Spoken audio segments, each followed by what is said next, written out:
Pero sa may ginakalasagaran ninyo ang ginatira, sir, tindahan? Ang iya yung gusto ma'am, gatong one time big time. Giilang hold-upper sa Davao Region, sikop sa kapulisan sa Panabo atol sa buy-bust operation.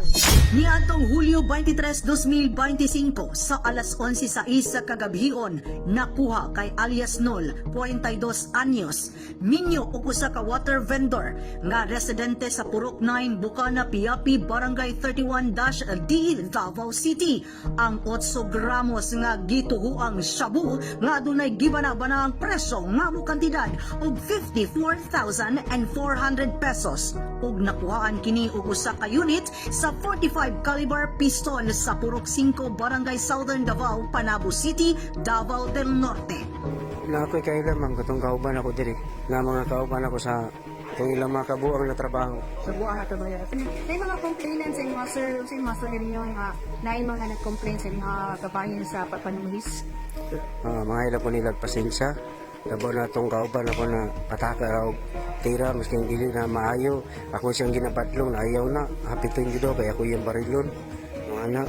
Yeah. So, nahaglok po ko kay siyempre na ako sa baril, ma'am. Ako dyan tirahon, ma'am. Kung dili daw ko mutuman. Igo ra mo ko nila gigimugan ng rider, ma'am, na kung asang lusot din sa Panabo, dito lang judo na yung maagi.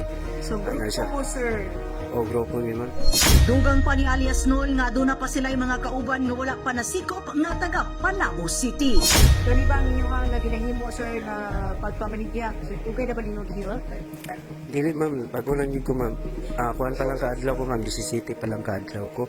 Bago lang yun kong sampa nila, ma'am. Ang pagsikop kay alias Nol, inubanan sa hiniusang puwersa sa PNP Panabo nga gipanguluhan ni Police Lieutenant Colonel Dexter R. Cuevas. Kauban ang mga personahe nga gikan sa Regional Intelligence Division 11, Provincial Intelligence Unit of Davao Norte, Carmen Municipal Police Station, 2nd Davao Norte Provincial Mobile Force Company ug PDEA Davao del Norte.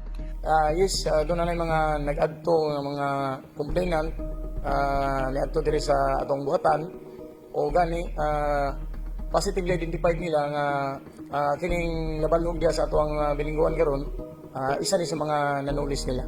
Manawagan ni sa tanang mga nabiktima sa robbery hold up atong mga nangaging tuig or mga nagaging bulan nga pwede mo maadto sa Panabo City Police Station para ma-ID ninyo, matanaw kung kanibang daw na the same sa mga nanulis ninyo.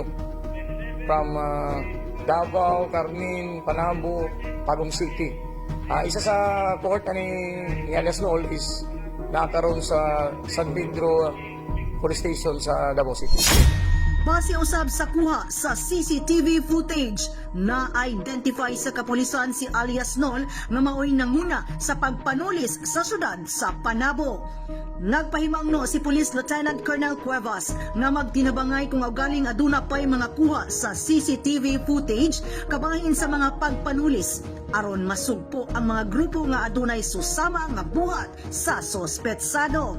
Migula nga nagpositibo sa droga ang sospetsado og kasamtangan nag-atubang kini sa reklamo sa violation of Republic Act 9165 o Republic Act 10591. Ang mga paglapas sa Republic Act 9165 nga nailhan usab nga Comprehensive Dangerous Drugs Act of 2002 ug sa Republic Act 10591 o ang Comprehensive Firearms and Ammunition Regulation Act diin mga seryosong sala sa Pilipinas.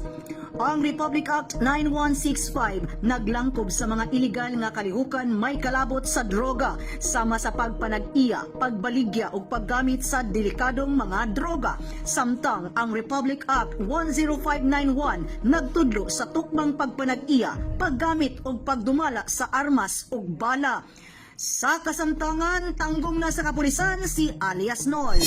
Kauban sa kamera si Francis Paculanang kini si Dali Amag nagikan sa City Information Office Broadcast Services alang sa Frontline News Panabo. Importante informed.